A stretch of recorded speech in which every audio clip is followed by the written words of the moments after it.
Bon, 2019 est maintenant derrière nous. Enfin là, il est pas...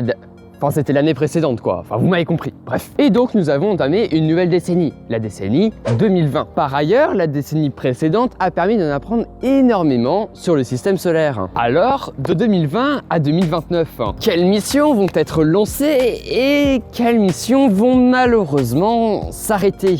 Vous êtes prêts? C'est parti.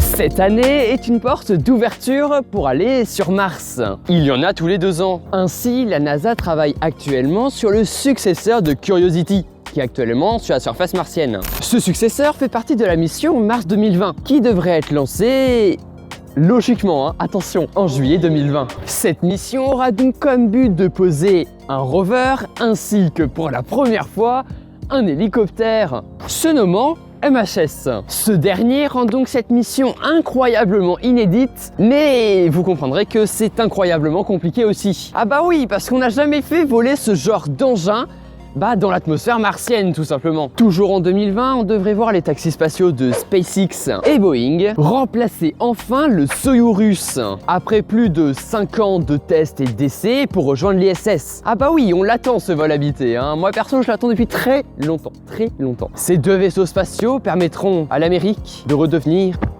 indépendante.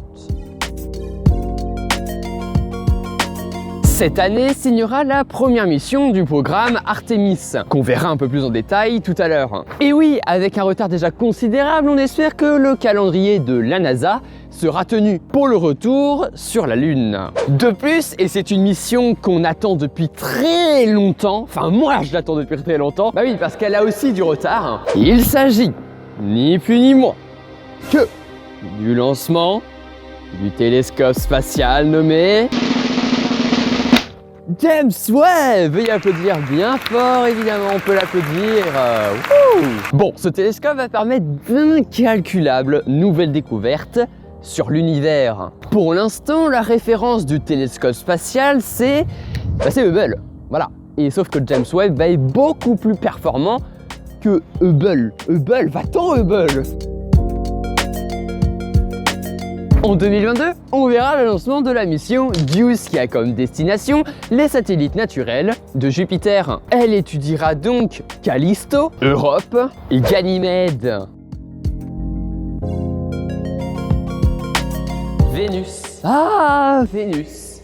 Une planète délaissée par tellement de missions spatiales, contrairement à Mars par exemple. Pourtant, en 2023, l'Inde pense à une mission... Pourtant, en 2023, l'Inde pense à une mission vers cette planète qui serait composée d'une sonde d'environ 100 kg pour cartographier la surface vénusienne et le sous-sol vénusien. Ah, c'est sans doute l'année la plus intéressante de toute la décennie, vraiment, puisque ça signe le retour de l'homme sur la Lune pour le programme Artemis. Ce programme permettra de se préparer aux missions martiennes. Contrairement aux missions Apollo, Artemis utilisera une station spatiale en orbite autour de la Lune comme relais entre la Terre et son satellite naturel. Bon, je vous ai parlé que des missions qui vont être relancées, mais il y a des missions qui vont s'arrêter. Et en 2025, on devrait voir des missions comme la sonde New Horizons s'arrêter. Je sais pas, vous vous souvenez, c'est la sonde qui avait survolé Arrokoth, ou anciennement appelée Ultima Thule. De plus, la sonde Voyager 1 ne pourra plus envoyer de données vers la planète bleue d'ici cette date. Non, Voyager 1. En 2026, on assistera normalement au lancement du drone se nommant Dragonfly, qui aura comme destination le plus gros satellite de Saturne, se nommant Titan. Il est normalement plus facile de se déplacer dans l'atmosphère de Titan plutôt que dans celle de Mars. Ah bah oui, voilà pourquoi le choix d'un tel engin spatial. Et ce drone permettra d'explorer de manière inédite un astre du système solaire. Bon, et puis on n'a pas vraiment de détails sur les missions qui seront lancées de 2026 à 2029. Voilà pourquoi j'en ai pas vraiment parlé. En tout cas, une chose est sûre, c'est que cette décennie a de très grands projets pour l'exploration de notre système planète Terre. Et pour cela, je vous tiendrai bien évidemment informé dans mes Astro News.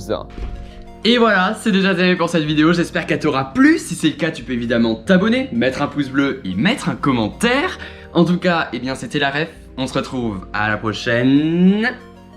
A plus.